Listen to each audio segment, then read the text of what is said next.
अस्सलामुअलैकुम everyone, welcome back to my YouTube channel technical Asif. आज की वीडियो हम लोग बात करने वाले हैं इन्वर्टर की सेटिंग के बारे में। ये इन्वर्टर की मेरी सेकंड वीडियो है सेटिंग की। अगर आपने मेरी पहली वीडियो नहीं देखी तो आप वो देख सकते हैं। उसमें मैंने इंतहाई डिटेल के साथ आपको सब चीज़ें सिखाई थी कि किस तरह से आपने इन्वर्टर की सेटिंग करनी है। उस वीडियो का बेसिकली मकसद ये था, हमारा जो उसके अंदर जो हमारा मकसद था वो ये था कि हमने सबसे पहले सोलर इस्तेमाल करना है और जो एक्स्ट्रा बिजली बन रही है उसको हमने बैटरी में स्टोर करना है और फिर हमने बैटरी इस्तेमाल करनी है पहले, यानी कि सोलर हमने ज़्यादा से ज़्यादा इस्तेमाल करना है, यानी कि सोलर को डायरेक्ट इस्तेमाल करना है, फिर बैटरी में इस्तेमाल करना है और फिर आखिर में जाके पीक आवर जब गुजर जाए तो रात को 12 बजे 1 बजे हमारी वापडा स्टार्ट हो लेना। तो उसके अंदर हमारा ये इशू आ रहा था, जो अभी मुझे काफ़ी सारे उसके नीचे कमेंट भी आए थे और मैं उसी पे वीडियो बना रहा हूँ कि हमारी जो बैटरी है वो छोटी लगी हुई, यानी कि इतना बड़ा ज़्यादा उसका बैकअप नहीं है। तो हमारा ये होता है कि जो हमारी लेट नाइट की लाइटें होती हैं, यानी कि 1 बजे 2 बजे लाइटें जाती हैं हमारी, उस वक्त तक हमारी बैटरी जो है वो सारी खत्म हो चुकी होती है, क्योंकि जो हमारी बैटरी होती है वो मगरिब से स्टार्ट हो जाती है लेना और फिर हमने उसको सेट किया होता है, तब वापडा होती भी है तब भी वो बैटरी इस्तेमाल कर रहा होता है और बैटरी इस्तेमाल करने के बाद वो 10 बजे 11 बजे के तक उसका बैकअप खत्म हो जाता है और फिर हमारी जो रात की लाइटें जाती हैं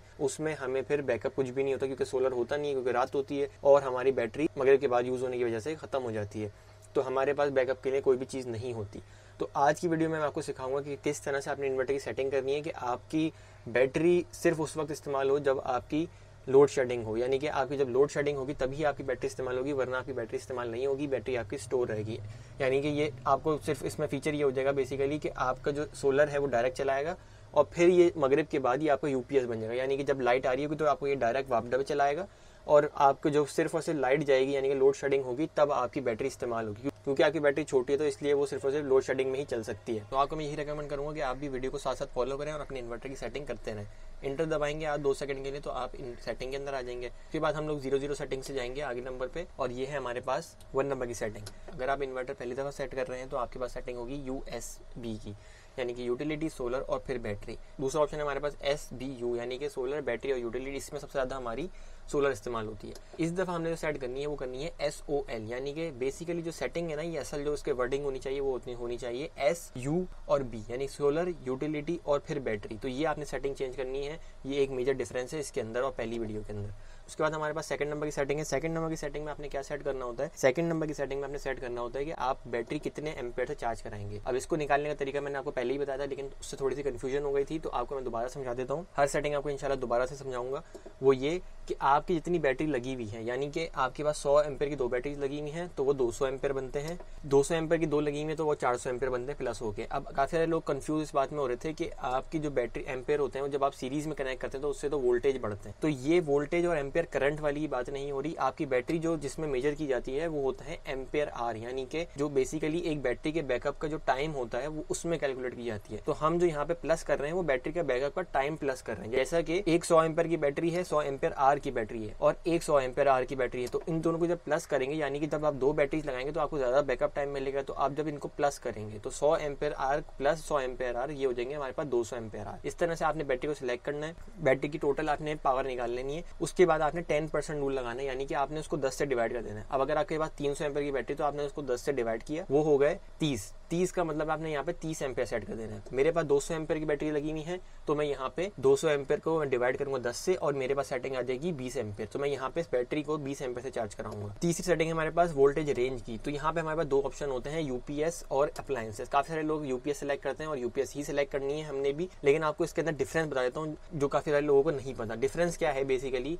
डिफरेंस ये है कि हमारी जो स्विचिंग होती है, जब ट्रांसफर करता है किसी एक सोर्स से दूसरे सोर्स पे हमारा इन्वर्टर, तो जब आप अप्लायंसेस मोड पे रखेंगे तो वो आपको 20 मिली सेकंड लगाता है। अब ऐसी डिवाइसेस जो कि बहुत सेंसिटिव होती हैं वो 20 मिली सेकंड का जो टाइम है वो बर्दाश्त नहीं कर पाती। हालांकि बहुत कम टाइम होता है 20 मिली सेकंड पे, लेकिन वो बर्दाश्त नहीं कर पाती।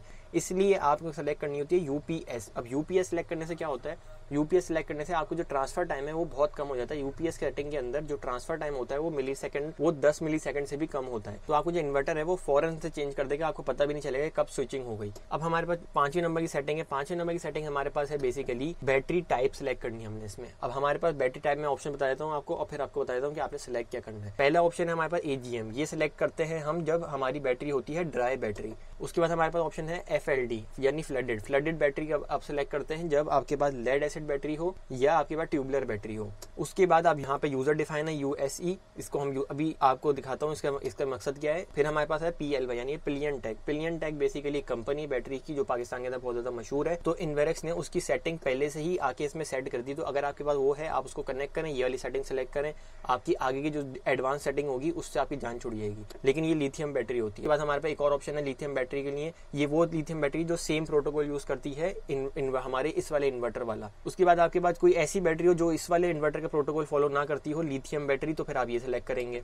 उसके बाद फिर हमारे पास एक और बैटरी की टाइप है यहाँ पे, ये ISE। उसके बाद आपके पास आ जाती है IPU, यानी कि ये इन्वेरेक्स पावर वॉल है बेसिकली। जब आपके पास इन्वेरेक्स की अगर लिथियम बैटरी हो तो आपने ये सिलेक्ट करनी है और आपकी एडवांस सेटिंग से जान छुड़ जाएगी। लेकिन आपको मैं रेकमेंड ये करूंगा कि आपके पास लेड एसिड हो या फिर ड्राई बैटरी हो, कोई भी बैटरी हो, आपने इसको सिलेक्ट करना है यूजर डिफाइन पे। यूजर डिफाइन से आप जो एडवांस सेटिंग होगी ना वो खुद से सेट कर सकेंगे, अपनी मर्जी से सेट कर सकेंगे, और वही अच्छी होती है सबसे ज्यादा। तो आपने लेड एसिड बैटरी हो आपके पास या आपके पास ड्राई बैटरी हो तो आपने ये सिलेक्ट करना है। अगर इन्वेरेक्स की या लिथियम बैटरी हो तो फिर आपने इनमें से सेट कर लेना है जो आपको सेफ ऑलरेडी दिए हुए। लेकिन अगर आपके पास लेड एसिड या दूसरी बैटरी है तो फिर आपने यही वाली सिलेक्ट करनी है यूजर डिफाइन। उसके बाद हमारे पास 6 नंबर सेटिंग है। 6 नंबर सेटिंग में हमारे पास ऑप्शंस हैं, एक है D और एक है E। ये डिसेबल और इनेबल का डिफरेंस है। अब इसमें डिसेबल और इनेबल हो क्या रहा है ये आपको बता देता हूँ मैं। तो इसमें बेसिकली ये है कि जब हमारा इन्वर्टर ओवरलोड होगा, इसको समझने की जरूरत है। ये बटन मैं बार बार प्रेस इसलिए कर रहा हूँ कि ये वापस चला जाता है, इसलिए मैं प्रेस कर रहा हूँ, कंफ्यूज नहीं होगा। तो हम इसको सिलेक्ट कैसे करते हैं, तो डिसेबल और इनेबल डिफरेंस क्या है। जब आपका इन्वर्टर ओवरलोड होगा, फर्ज करते हैं खुदा ना खास्ता आपका इन्वर्टर ओवरलोड हुआ और ये ओवरलोड होकर बंद हो गया, अब आपने इसको बताना है कि ये ऑटो रीस्टार्ट हो या नहीं हो। अब इसमें रिकमेंड आपको मैं करूंगा डिसेबल रखें, आप इसको नहीं हो ये ऑटो रीस्टार्ट। उसकी वजह बता देता हूँ। जब आप इसको इनेबल रखेंगे, इनेबल रखने से क्या होगा, आपका इनेबल रखने से ये होगा कि आपका इन्वर्टर ओवरलोड हुआ, बंद हुआ कुछ देर के लिए, उसके बाद वो ट्राई करेगा दोबारा से स्टार्ट होने की, 30 सेकंड बाद दोबारा ट्राई करेगा स्टार्ट होने की। अब हो सकता है उस वक्त तक आपका ओवरलोड ना हटाओ, ये फिर ये स्टार्ट होगा और फिर ओवरलोड मिलेगा, फिर बंद हो जाएगा, फिर 30 सेकंड में ट्राई करेगा, फिर ओवरलोड होगा, फिर बंद हो जाएगा। आपने इसको इस ऑन ऑफ से बचाने के लिए आपने क्या करना है, इस 6 नंबर सेटिंग को आपने डिसेबल पे रख देना। यानी कि एक दफा ये ओवरलोड हो उसके बाद ये डिसेबल हो, यानी कि ये दोबारा खुद से रिस्टार्ट ना हो। हम आएंगे, इसको ओके करेंगे, चेक करेंगे कि भाई सब चीजें रेडी हैं, फिर हम इसको ओके करेंगे और आपका इन्वर्टर स्टार्ट हो जाएगा। तो आपने इसको ऑटो पे नहीं रखना, यानी कि डिसेबल रखना है आपने। अब हमारे पास है 7 नंबर सेटिंग, वो भी हमारे पास ऑप्शन है D और E के। तो इसमें डिफरेंस क्या है, इसमें भी डिसेबल और इनेबल कर रहे हैं, लेकिन क्या डिसेबल और इनेबल कर रहे हैं हम लोग। तो 9 नंबर पे आपने सेलेक्ट कर लेना है 50 हर्ट्ज। अब अगली सेटिंग की बात करेंगे, हमारे पास सेटिंग नंबर है 10। तो यहाँ पे आप सिलेक्ट कर सकते हैं 220, 230 या 240 वोल्ट, आपने आउटपुट पे कितने वोल्ट लेने हैं। तो मैं यहाँ पे आपको रेकमेंड करूंगा आप 230 रख दें, ना ये ज्यादा है ना ये कम है, ये मिड रेंज है, 230 आपके लिए बेहतरीन रहेंगे। उसके बाद फिर 11 नंबर सेटिंग है। 11 नंबर सेटिंग बहुत ज्यादा अहम है। पहली वाली अगर वीडियो आपने देखी तो उसमें मैंने आपको इतना इंपॉर्टेंस नहीं दी थी इस सेटिंग को। उसकी वजह क्या थी, उस वक्त हमने इसको यानी कि यूटिलिटी से चार्ज नहीं कराना था। इस सेटिंग में आपने सेट करना होता है कि आपने यूटिलिटी से कितने एम्पेयर से इसको चार्ज कराना है, यानी कि वापडा से आपने कितने एम्पेयर से चार्ज कराना है अगर कराना है तो इस दफा आपने इसको सेट जरूर करना है, क्योंकि इसके हवाले से आगे जो सवाल आएगा वो बहुत जरूरी है। तो आपने इसको सेम एग्जैक्टली उसी तरह से 10% रूल से जिस तरह से आपने सोलर के लिए सिलेक्ट करा था वही एम्पेयर आपने यहाँ सेलेक्ट कर लेना है। मैंने यहाँ पे 20 एम्पेयर सेलेक्ट कर लिया। आगे चलते हैं। तो हमारे पास सेटिंग नंबर है 12। 12 नंबर सेटिंग पे आपने क्या करना होता है, 12 नंबर सेटिंग पे आपने ये सेट करना होता है कि कब तक आपकी बैटरी ऑफ होगी, यानी कि आपकी जो बैटरी है वो कितने वोल्ट तक इस्तेमाल हो। अब 24 एम्पेयर की बैटरी बाय डिफॉल्ट जब आती है तो बाय डिफॉल्ट आती है 23 वोल्ट पर। आपने इसको 23 वोल्ट पे ही रखना है। हाँ, मैंने इसको 22 वोल्ट इसलिए किया हुआ क्योंकि मेरे पास है deep cycle battery. Deep cycle battery को आप थोड़ा ज्यादा डिस्चार्ज कर सकते हैं, तो मैंने इसको 22 वोल्ट पे रखा हुआ है। तो आप भी अगर डीप साइकिल बैटरी तो आप 22 वोल्ट पे कर सकते हैं। वैसे आप 23 वोल्ट पे रखें, अच्छा बैकअप मिलेगा आपको, कोई मसला नहीं है इसमें। जो मैंने सेट किया हुआ है मैं आपको बता रहा हूँ। वीडियो को बनाने का मकसद यही है कि आपको मैं समझाऊं कि आप क्या वैल्यू सेट कर सकते हैं और आप क्यों करेंगे ये वैल्यू सेट। जरूरी आपको मैं एग्जैक्टली कॉपी पेस्ट करने को नहीं बोलूंगा कि आप मेरी वैल्यू सेट कर लें और आपका जो है इन्वर्टर सबसे अच्छी परफॉर्मेंस देगा। ये आपको खुद से टेस्ट करना पड़ता है। अब हमारे पास 13 नंबर की सेटिंग है। 13 नंबर की सेटिंग में आपने क्या सेट करना होता है, 13 नंबर की सेटिंग में आपने सेट करना होता है कि आपकी बैटरी कितनी चार्ज हो, यानी कि आपकी जो बैटरी है वो कितने वोल्ट तक चार्ज हो। अब 24 वोल्ट की बैटरी जो सिस्टम होता है उसको हम लोग 27 वोल्ट पे, और बाय डिफॉल्ट भी यही 27 ही आता है, 27 वोल्ट पे कंसीडर करते हैं कि ये फुल चार्ज है। अब मैंने यहाँ पे क्या करा हुआ है, मैंने इसको कम करा हुआ है, तो मैं इसको 26 वोल्ट तक चार्ज कराता हूँ। जरूरी नहीं है, आप इसको आराम से 27 वोल्ट पे सेलेक्ट कर सकते हैं। आप 27 वोल्ट रखेंगे तब भी आपको अच्छा बैकअप मिलेगा, लेकिन मैंने इसको कम करा हुआ है ताकि मैं बैटरी को थोड़ा कम चार्ज करता हूँ मैं। वैसे आपने जरूरी यही है कि आप बैटरी को ज्यादा एक्स्ट्रा चार्ज ना करें। ज्यादातर बैटरी खराब भी ओवर चार्ज की वजह से ही होती हैं। कोशिश करा करें कि अपनी लिमिट के हिसाब से ही सेटिंग करा करें, तो आप 27 उसमें सेट कर सकते हैं। 16 नंबर की सेटिंग है हमारे पास।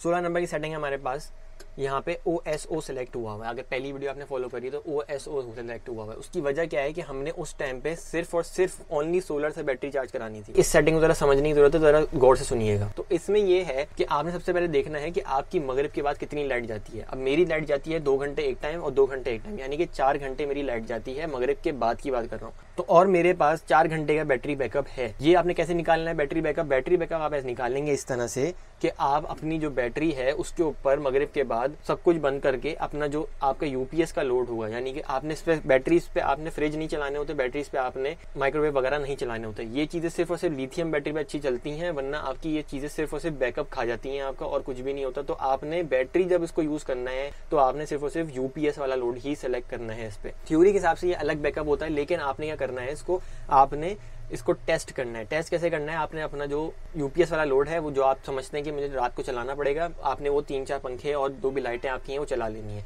अब आपने इसको टाइम नोट कर लेना है। अब आप इसको चेक करेंगे कि अब कब बैटरी इसको फुल ड्रेन हो जाती है, यानी कि आपको 0.4 का एरर आएगा जो कि बैटरी लो बैटरी का एरर होता है। जब वो आ जाए तो आप टाइम देखें, तो आपके पास अगर कितने भी टाइम का बैकअप बने, तो मैंने इसको टेस्ट किया इस तरह से 2 से 3 दिन, तो मेरे पास 4 घंटे का बैकअप आ रहा था। इसलिए इसका मकसद ये है समझाने का कि मेरी जो लाइट जाती है उस हिसाब से मेरे पास बैटरीज लगी हुई हैं, यानी कि 4 घंटे लाइट जाती है, 4 घंटे का बैकअप है। अगर तो आपकी बैटरी का बैकअप सेम हो आपके पास, यानी कि 4 घंटे की बैटरी का बैकअप है, 4 घंटे लाइट जाती है, तो आपने क्या सेलेक्ट कर लेना है, OSO, यानी कि सिर्फ और सिर्फ सोलर से चार्ज होगी। रात को 2 घंटे इस्तेमाल होगी एक दफा में, रात को 2 घंटे इस्तेमाल होगी दूसरी दफा की लाइट में, और फिर मेरी जो दूसरी दफा की लाइट जब जाएगी तो उसके बाद मेरी बैटरी 0 हो जाएगी, और फिर सोलर जब सुबह निकलेगा तब ही चार्ज होगी। वापडा हो या ना हो उससे नहीं चार्ज होगी रात को। लेकिन अब फर्ज करते हैं आपकी बैटरी का बैकअप है 4 घंटे और लाइट जाती है आपकी 6 घंटे, तो आपने क्या करना है, आपने इसको सेलेक्ट करना है CSO पे। अब CSO से क्या होगा, CSO से ये होगा कि अगर सोलर नहीं हुआ, ये पहले बता दूं, ये दिन में नहीं करेगा, दिन में आपकी जो बैटरी है वो सोलर से ही चार्ज होगी। लेकिन CSO करने से होगा क्या, कि आपकी जो बैटरी है, कि आपकी जो बैटरी है वो अगर सोलर नहीं हुआ तो सिर्फ और सिर्फ यूटिलिटी से चार्ज होगी।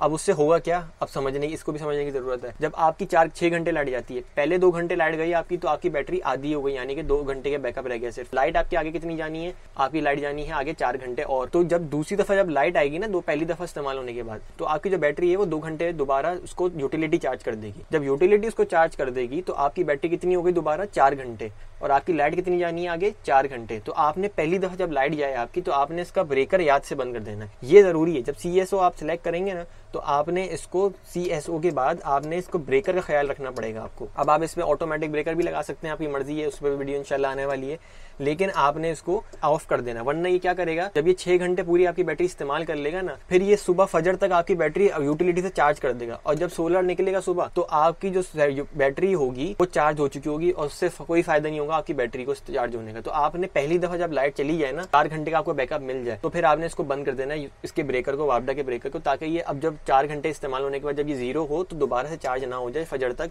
ताकि सूरज निकले और फिर इसको चार्ज करे। तो ये सेटिंग आपको करनी पड़ेगी, इसके अंदर ये मेजर सेटिंग है और यही समझने वाला पॉइंट भी था, इसलिए मेरे इस वीडियो को मैंने थोड़ा सा फोकस 16 नंबर की सेटिंग पे किया है, ये बहुत जरूरी सेटिंग है। आगे हमारे पास बीप ऑन या बीप ऑफ। अब आपको फील हो रहा होगा जब मैं बटन दबा रहा हूँ तो ये अब मेरा इन्वर्टर बीप नहीं कर रहा। इसकी वजह से नहीं कर रहा क्योंकि मैंने इसकी बीप ऑफ करी हुई है। मैं आपको रिकमेंड करूंगा इसको आप ऑन ही रखें। उसकी वजह यह है कि आपके जब इन्वर्टर को कोई भी फॉल्ट होगा तो ये आपको बीप करके बताएगा। इसको जब आप बीप ऑफ कर देंगे तो आपको यहाँ पे आइकन बना दिख जाता है स्पीकर का क्रॉस, तो यानी कि अब कोई भी मसला होगा वो बीप नहीं करेगा, आपको पता नहीं चलेगा। तो यहाँ पे इसको मैंने अभी फिलहाल वीडियो के लिए इसको ऑफ करा हुआ है, आपने इसको ऑन ही रखना है। अब आती है हमारे पास 19 नंबर सेटिंग। 19 नंबर सेटिंग हमारे पास बेसिकली ESP है। ESP से क्या होता है, जब आप ESP सेलेक्ट करते हैं ना तो आपका इन्वर्टर जो है वो इस वाली सेटिंग पे आता है, यानी कि वापडा की वोल्टेज वाली सेटिंग पे आता है। अब ये हमारे किसी काम की नहीं है, हमें सेलेक्ट करना होता है इसको, जैसे फर्ज करते हैं PV का। अब मेरे पास 180 वोल्ट आ रहे हैं, या फिर मैं इसके वोल्टेज पे जाऊँ अगर तो मेरे पास 300 वोल्ट आ रहे हैं, तो मुझे ये चाहिए। लेकिन ये कुछ टाइम बाद दोबारा से जब मैं इसको इस सेटिंग में छोड़ूंगा तो ये दोबारा इस पे चला जाएगा। अब मैं दोबारा जब चक्कर लगाऊंगा तो यहाँ पे मेरे पास फिर इसको मुझे बटन दबाने पड़ेंगे। तो ये हमारे लिए बेकार ही है, क्योंकि हमें वोल्टेज का हमें पता ही, वोल्टेज तो हमने प्रोटेक्टर लगाया हो तो हमें पता ही है कि 220 ही होंगे जब भी आएंगे तो, और अगर उससे ज्यादा ये ऊपर नीचे होंगे तो फिर हमारा वोल्टेज प्रोटेक्टर उसको बंद कर देगा। तो हमने इसमें सिलेक्ट क्या करना है, हमने यहाँ पे सिलेक्ट करना है ये वाला ऑप्शन, इसको TEP कह लें, आप कोई भी कह लें। इससे होगा क्या कि इससे आप जिस स्क्रीन पे इसको छोड़ के जाएंगे ना, ये उसी स्क्रीन पे रहेगी। जैसे कि आपने PV के वॉट पे रखा तो ये PV के वॉट पे ही रहेगा। आप अगली दफा चक्कर लगाएंगे तो PV के वॉट दोबारा दिख जाएंगे आपको, दोबारा चक्कर लगाएंगे तो PV के वॉट वहीं रहेंगे, आपको बार बार बटन दबाने की जरूरत नहीं पड़ेगी। 19 नंबर की सेटिंग, 19 नंबर की सेटिंग बेसिकली जो LED है ये आपकी तरह, इसके पीछे जो लाइट होती है इसको ऑन ऑफ करने का ऑप्शन है, इसको आप ऑन रखें, अच्छा नजर आता है। अलार्म की बात करें अगर, alarm on alarm off, 22 number setting है, अलार्म ऑन अलार्म ऑफ। इससे होता क्या है, इससे बेसिकली जब आपकी वापडा आती है तब बीप करती है, सोलर जाता है तब बीप करती है। तो ये जब कोई भी चीज इसमें सोर्स ऐड होती है या निकलती है तो ये बीप करता है, तो आपने इसको भी ऑन रखे हैं। अच्छा, इसमें एक और पॉइंट आपको बताना चलूं, देखें कितने पॉइंट से पॉइंट निकलते जा रहे हैं कि काफी सारे लोग कह रहे थे कि मगरिब के बाद हमारा इन्वर्टर बीप करने लग जाता है। अब बीप करने की वजह कोई इशू नहीं है, बल्कि वो ये है कि आपका इन्वर्टर जब मगरिब के टाइम इस तरह की रोशनी होती है कि उसको लगता है कि दिन है तो वो पावर देना शुरू कर देता है, लेकिन वो जब पावर जब फुल पे लेके जाता है तो बोलता है कि लाइट तो है ही नहीं, फिर वो उसको कट ऑफ कर देता है। फिर उसको लगता है मगरिब के टाइम पे कि थोड़े से बादल हटते हैं तो जरा से उसको लगता है कि दोबारा से दिन निकल रहा है, तो वो दोबारा इसको ऑन करने की कोशिश करता है। तो बीप वो 2-3 दफा 4 दफा आपको बीप करता है, वो 2-3 दफा बीप करता है, तो वो इसी वजह से करता है। अगर आप इसको डिस्कनेक्ट कर देंगे तो यहाँ पे आपकी वापडा आएगी, वापडा जाएगी, तब आपको पता नहीं चलेगा, और वो शाम वाली जो बीपिंग होगी वो भी बंद हो जाएगी। लेकिन मैं आपको रिकमेंड यही करूंगा कि आप इसको ऑन रखें ताकि आपको पता चलता रहे एक तरह से कि वापडा आई है, कौन सी लाइट गई है, तो एक बीप आपको मिल जाती है। उसके बाद हमारे पास है बाईपास इनेबल या डिसेबल, ये है 23 नंबर सेटिंग। इसमें क्या होता है, इसकी वजह क्या है, इसकी वजह ये है कि आपका खुदा ना खास्ता बैटरी है, बैटरी के ऊपर ओवरलोड होता है। जैसे कि आप बैटरी लगी हुई और आपने इस पे बैटरी मोड पे आपका इन्वर्टर चल रहा है और आपने इस पे माइक्रोवेव ऑन कर दिया या कोई ऐसी चीज ऑन कर दी जो ओवरलोड है, जो बैटरी से एकदम से पावर खींचने की कोशिश करेगी, तो आप इसको जब इनेबल रखेंगे तो उससे क्या होगा कि वो बजाय बैटरी से लेने के अगर वापडा अवेलेबल होगी तो इसको वापडा पे डाल देगा। अब वापडा पे तो आपको पता है कि कोई भी कितनी भी पावरफुल चीज हो वो तो चल जाती है, बैटरी को नुकसान ना हो इसलिए आपको ये इनेबल रखना होता है कि खुदा ना खास्ता बैटरी मोड पे अगर आपको कोई ना कोई ओवरलोड होने की कोशिश करे या कोई ऐसी चीज चले जिससे बैटरी से बहुत ज्यादा एम्पेयर खींचने पड़े इसको एकदम से, तो ये उसको कुछ देर के लिए बाईपास कर दे वापडा पे, अगर वापडा अवेलेबल होगी तो। डिसेबल रखेंगे तो ये सारी के सारा लोड जो भी लोड होगा वो बैटरी पे ही डाल देगा। 25 नंबर सेटिंग है हमारे पास। 25 नंबर सेटिंग है बेसिकली हमारे पास फॉल्ट कोड को आपने स्टोर करना है, रिकॉर्ड करना है या नहीं करना, तो आपने इसको इनेबल रखना है, फॉल्ट कोड इनेबल रखना है, FEN रखना है, तो ताकि ये जो भी फॉल्ट कोड हो उसको अपने पास स्टोर रखे कि ये फॉल्ट आया था या ये फॉल्ट आया है। अब हमारे पास नंबर सेटिंग है 26 नंबर सेटिंग बहुत ज्यादा अहम है। अब वो किस हवाले से, वो है हमारे पास बल्क चार्जिंग के हवाले से। अब बल्क चार्जिंग क्या होता है, बल्क चार्जिंग बेसिकली ये होता है जब आपने इसको 27 वोल्ट पे हमने सेट कर दिया कि हमारी बैटरी फुल रहे, लेकिन आपको पता है कि अगर बैटरी पड़ी भी रहे, फुल भी रहे, तो खुद से अपनी एनर्जी लूज करना शुरू कर देती है। तो ये जो बल्क चार्जिंग का फीचर होता है, ये अच्छे चार्जर्स में होता है। वो क्या होता है फीचर कि आपको जो इन्वर्टर है वो कुछ सेकंड के लिए इसको 29.5 एम्पेयर वोल्ट देगा, ताकि ये जो 27 एम्पेयर है वो बना के रखे। 27 एम्पेयर से जरा सा भी नीचे जाएगी तो ये इसको 29 वोल्ट फेंकेगा, और 29 वोल्ट फेंकने की वजह से इसके अंदर जो चार्ज होगा वो एकदम से ज्यादा हो जाएगा, और फिर वो 27 वोल्ट पे आपकी बैटरी मेंटेन हो जाएगी। तो 27 वोल्ट पे फ्लोटिंग वोल्टेज पे मेंटेन करने के लिए हमें यहाँ पे बल्क चार्जिंग वाला फीचर इस्तेमाल करना पड़ता है। अब काफी सारे लोग कह रहे थे कि इसमें हमारे पास 29 नंबर तक की सेटिंग है, तो आप इसमें 29 भी सिलेक्ट कर सकते हैं, कोई मसला नहीं है। मैंने यहाँ पे इसको सिलेक्ट किया हुआ है 29.5, तो आप इसको 29 भी सेट कर सकते हैं, इसमें कोई इसे इशू वाली बात नहीं है। हाँ, इसको आप 28.5 से ऊपर ही रखें, ये आप 28.5 से ऊपर ही रखें तो ज्यादा बेहतर है। इतना कोई इशू नहीं होता इसमें क्योंकि ये कुछ सेकंड के लिए नहीं होता, तो आप इसको 28.5 से ऊपर रख के इसको बैटरी को फुल मेंटेन कर सकते हैं। तो यहाँ पे हमारे पास आ गई है 27 number setting. 27 number setting basically क्या है, 27 नंबर सेटिंग है हमारी फ्लोटिंग वोल्टेज की। फ्लोटिंग वोल्टेज यानी कि जो ये अभी 29.6 वोल्टेज जो दे रहा था 28 वोल्ट को मेंटेन करने के फर्क समझिएगा। मेरी बैटरी चार्ज हो रही है फुल 27 वोल्ट पे, फ्लोटिंग उसकी वोल्टेज है 28 वोल्टेज पे वो फ्लोट कर रही है हमारी बैटरी। इसको आप 27 भी रख सकते हैं, कोई मसला नहीं है इसमें भी। मैंने इसको 28 रखा हुआ है ताकि मेरी बैटरी थोड़ी सी ज्यादा वोल्ट 1 वोल्ट उसमें ज्यादा चार्ज होती रहे। और किससे होगी ये होगी बल्क चार्जिंग वाले फीचर से, जो कि हमने सेट करा है 29 29.5। तो उम्मीद है फ्लोटिंग वोल्टेज समझ आया होगा। फ्लोटिंग वोल्टेज बेसिकली आपकी जो बैटरी होती है वो कितने टाइम पे मेंटेन रहेगी, ये वो सेटिंग। 29 नंबर की सेटिंग है हमारे पास cut off. Cut off basically क्या है, कट ऑफ ये है कि हमारे पास 21 वोल्ट पे आपकी बैटरी किसी भी हाल में बंद हो जाए ताकि वो ज्यादा ड्रेन ना हो। मैंने जो उसको कट ऑफ बताया हुआ है वो बताया हुआ है इसको मैंने 22 यानी कि 22 वोल्ट तक ये इस्तेमाल हो, उसके बाद ये कट ऑफ हो जाए। लेकिन किसी वजह से भी ये अगर 21 वोल्ट पे चली जाती है तो 21 वोल्ट की से तो कम ये हो ही ना, 21 वोल्ट से कम तो ये हो ही ना, तो आपने इसको 21 सेट कर देना है। किसी भी सूरत में 21 वोल्ट से हमारी बैटरी नीचे ना जाए। अगर इस 21 वोल्ट से नीचे चली गई तो हमारी बैटरी बहुत ज्यादा ड्रेन हो जाएगी।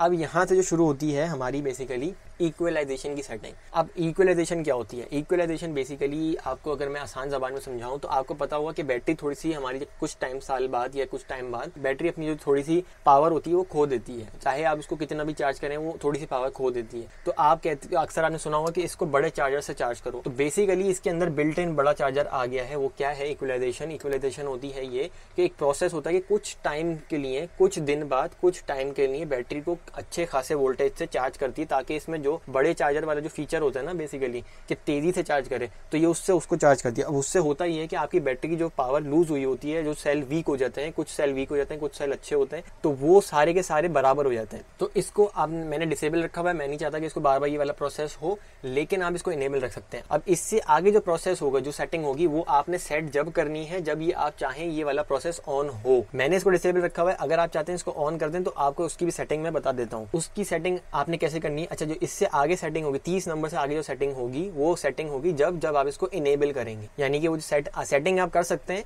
लेकिन वो काम कब करेगी? वो काम जब करेगी जब आप इस 30 नंबर की सेटिंग को इनेबल पे रखेंगे। फर्ज करते हैं हमने यहाँ पे इसको इनेबल पे कर दिया। अब हम आगे चलते हैं। अब हमारे पास 31 नंबर सेटिंग है, हमने इसको फर्ज करें, इसको इनेबल कर दिया। अब ये बोल रहा है कितने वोल्टेज से मैं इसको चार्ज कर रहा हूँ, मतलब बड़ा चार्जर जो है वो इसको कितने वोल्टेज से चार्ज करा है। तो हमारा जो बड़ा चार्जर है वो इसको 29.2 से चार्ज करा है। ये आपकी बाय डिफॉल्ट आती है, तो ये आप कंपनी ने खुद सेट करके दी हुई है, तो ये भी अच्छी वैल्यू है, बुरी नहीं है।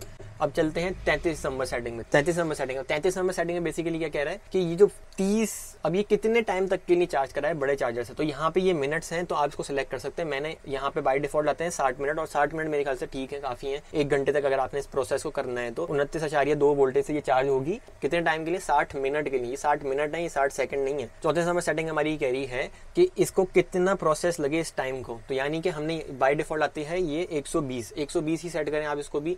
अच्छा, इसमें समझने वाली चीज है, क्या चीज है कि हमारा प्रोसेस तो 60 मिनट के लिए हो रहा है सिर्फ, लेकिन वो शुरू हो रहा है और फिर खत्म हो रहा है, ऐसे ऐसे ग्राफ टाइप बन रहा है। तो वो कितने टाइम में बने? वो हमारे तकरीबन 2 घंटे में बने। तो यानी कि वो आधा घंटा शुरू होने में ले और आधा घंटा जाने में ले। इस तरह से इसको आप स्मूथ आउट कर सकते हैं। कंपनी ने इसको खुद से सेट करके दिया हुआ है, ये भी अच्छी सेटिंग। 35 नंबर सेटिंग क्या है? 35 नंबर सेटिंग हमारे पास दिन, कितने दिन बाद ये प्रोसेस हो, ये आप सिलेक्ट कर सकते हैं। 30 दिन से लेके 90 दिन तक, यानी कि हर 30 दिन बाद ये ऑप्शन हो, या फिर हर 3 महीने बाद ये ऑप्शन हो। इस तरह से आप सेट कर सकते हैं। आप कितने भी दिन सेलेक्ट कर सकते हैं, यानी कि 0 से लेके ये रोज करा सकते हैं आप। रोज आपको कभी भी नहीं कराना चाहिए, या रोज से लेके आप इसको 90 दिन यानी 90 दिन बाद तक करा सकते हैं ये प्रोसेस। जैसे कि अभी मैं यहाँ पे 30 दिन ही सिलेक्ट करूंगा। अब मैं चाहता हूँ ये 3 महीने बाद हो, तो मैं यहाँ पे 90 सेलेक्ट कर लूंगा। मैं चाहता हूँ इसकी 40 दिन बाद प्रोसेस हो, तो मैं 40 सेलेक्ट कर लूंगा आपको यहाँ से। अब हमारे पास है 36 नंबर सेटिंग। 36 नंबर सेटिंग क्या है? बेसिकली 36 नंबर सेटिंग में ये पूछ रहा है कि आपने अभी के अभी इसको प्रोसेस को चलाना है या नहीं। अगर आपने इनेबल कर दिया इसको, अब ये पूछ रहा है कि जब आप सेटिंग करके हटेंगे तो ये इसके आज ही पहली दफा प्रोसेस कर देगा, और फिर अगले 30 दिन बाद करेगा। जो आपने दिन सेलेक्ट करोगे उतने दिन बाद करेगा ये। तो अगर आपने डिसेबल कर दिया तो अब ये अभी कुछ नहीं करेगा। ये अभी की आज के दिन की बात हो रही है, आज के दिन कुछ भी नहीं करेगा। फिर यहाँ से आज ये गिनना शुरू करेगा 30 दिन बाद ही काम करेगा। हाँ, अगर आपने इसको इनेबल कर दिया तो आज ये पहली दफा ये काम करेगा, यानी इक्वलाइजेशन करेगा बैटरी की, फिर अगले 30 दिन बाद करेगा। तो ये आपने यहाँ पे इनेबल कर दिया या डिसेबल कर दिया। तो डिसेबल के बेसिकली मकसद ये है, डिसेबल का मकसद ये है कि ये आज नहीं करेगा। जब आपने इसको इनेबल कर दिया इक्वलाइजेशन को, लेकिन ये आज नहीं करेगा, ये 30 दिन बाद करेगा पहली दफा। इसको इनेबल कर देंगे तो ये आज पहली दफा करेगा, फिर अगले 30 दिन का वेट करेगा, और फिर अगले 30 दिन बाद ये सेटिंग करेगा। अच्छा, यहाँ पे हमारे पास डायरेक्ट आ गई है 40 नंबर सेटिंग। 38 नंबर की सेटिंग है, पिछली वीडियो में मिस हो गई, तो 38 नंबर की सेटिंग को अभी मैं बता दूं। 38 नंबर की सेटिंग है हमारे पास ग्रिड फीडिंग की। ग्रिड फीडिंग का जो फीचर है वो आपको मिलेगा सिर्फ और सिर्फ 4 किलोवाट के इन्वर्टर के वेरिएंट में। अगर आपके पास इन्वेरेक्स वेरॉन 2 का 4 किलोवाट का इन्वर्टर है, तब आपको मिलेगा क्या? 38 नंबर की सेटिंग उसमें, जिसका मतलब ये है कि आप ग्रिड को फीड कर सकते हैं, यानी कि आप बिजली वापडा के इनपुट से लेने के बजाय उसको वापस रिटर्न कर सकते हैं। लेकिन उसमें एक मसला है। वो मसला क्या है कि अगर आप इसको ग्रिड फीडिंग के लिए ले रहे हैं, वीडियो का लिंक डिस्क्रिप्शन में दे दूंगा आपको। मैंने उस पर खास तौर पे एक अलग से वीडियो बनाई है कि 4 किलोवाट पे ग्रिड फीडिंग नहीं हो सकती पाकिस्तान में। वो क्यों नहीं हो सकती, वो एक पूरा अलग टॉपिक है, उसके ऊपर मैंने वीडियो बनाई हुई है। तो आप नीचे डिस्क्रिप्शन में वीडियो का लिंक मिल जाएगा, वहाँ पे आप जाके देख सकते हैं। वीडियो का डिस्क्रिप्शन में लिंक ना मिले तो आप मेरे चैनल पे आके देख सकते हैं, मैंने उसके ऊपर एक डेडिकेटेड वीडियो बनाई हुई है। तो आप इसको इनेबल तो नहीं कर सकते। अब हमारे पास आती है 40 नंबर सेटिंग। 40 नंबर सेटिंग हमारे पास इसमें भी अवेलेबल है। 40 नंबर सेटिंग का मकसद क्या है? 40 नंबर सेटिंग में बेसिकली वो कह रहा है कि आपके अगर आपने वापडा के साथ कनेक्ट करी और इसकी वजह से आपकी जो इन्वर्टर है उसकी अर्थ की लाइट ऑन हो गई। अगर आपको अर्थ की लाइट और रिवर्स की लाइट का नहीं पता तो मैंने इसके ऊपर भी अलग से एक वीडियो बनाई है मीटर के हवाले से। मीटर की इंस्टॉलेशन, सिंगल फेज मीटर किस तरह से इंस्टॉल किया जाता है, उसके क्या क्या मकसद होते हैं, मीटर रीडिंग कैसे होती है, वो सब चीज़ें मैंने उस वीडियो में बताई हैं। तो आप उस वीडियो को देख सकते हैं। ये सारी वीडियोस मैं इसलिए पहले डालता हूँ क्योंकि मुझे पता है कि इनकी ज़रूरत पड़ेगी। तो मैंने आपसे इससे पहले मैंने आपके लिए बता दिया कि आपको मैंने 38 नंबर वाली सेटिंग जो है यानी ग्रेड फीडिंग जो है 4 किलोवाट पे, उसकी भी मैंने वीडियो डाल चुका हूँ।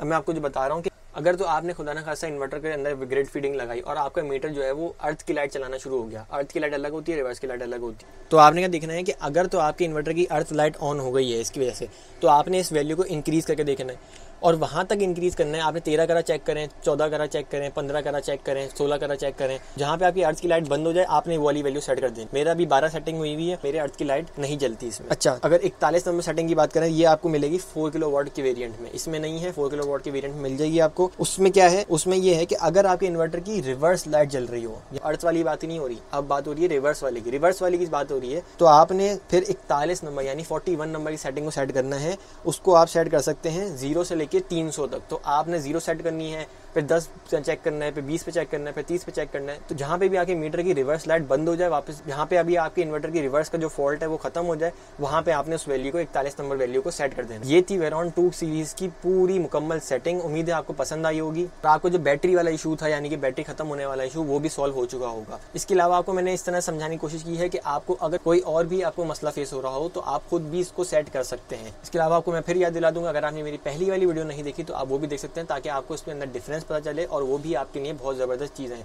जितनी भी वीडियोस मैंने आपको बताई हैं आप देख सकते हैं, आपको डिस्क्रिप्शन लिंक मिल जाएगा, वहाँ से उसको फॉलो करें। जी, तो मैंने सोचा कि आपको सेटिंग करने के बाद भी इंटरफेस दिखाया जाए, तो आप देख सकते हैं सेटिंग करने के बाद कुछ इस तरह से हमारा इंटरफेस है। यहाँ पे आप देख सकते हैं सोलर मेरा बिल्कुल जा चुका है, लेकिन मेरी बैटरी फुल है और बैटरी होने के बावजूद भी अब ये क्या इस्तेमाल कर रहा है, ये यूटिलिटी इस्तेमाल कर रहा है और यहाँ पे बैटरी को सिर्फ और सिर्फ 80 वॉट से ये मेंटेन कर रहा है, चार्ज नहीं कर रहा, मेंटेन कर रहा है सिर्फ और सिर्फ 80 वॉट से ये। बाकी जब लाइट जाएगी तो फिर ये बैटरी में शिफ्ट हो जाएगा और फिर हमारी मुकम्मल बैटरी इस्तेमाल होगी। इसके अलावा जो मैंने आपको बताया है कि आपने वापडा का ब्रेकर याद से बंद कर देना। अगर आपका बैकअप इतना नहीं है कि जितना आपकी लाइटें जाती हैं, तो आपने इसको चार्जिंग पे ऑन रखना है और आपकी जब आखिरी लाइट जाके आ जाए तो फिर आपने इसको वापडा के ब्रेकर को बंद कर देना है, ताकि जो सुबह सूरज निकले तो उससे आपकी बैटरी जो है वो जो बिल्कुल खाली हो चुकी होंगी वो चार्ज होना शुरू हो जाएंगी। इससे आपका बिल कम आएगा। अगर आपने इसको खोल के रखा और सारी बैटरी रात भर वापडा से चार्ज हो गई तो आपका बिल ज्यादा आएगा। इस बात का आपने ख्याल रखना है। वीडियो पसंद आई हो या आपको कोई सवाल हो तो कॉमेंट जरूर करें।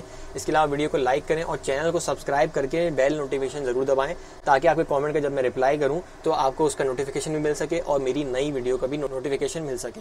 मिलते हैं किसी और वीडियो में किसी नए टॉपिक के साथ, तब तक के लिए अल्लाह हाफिज़।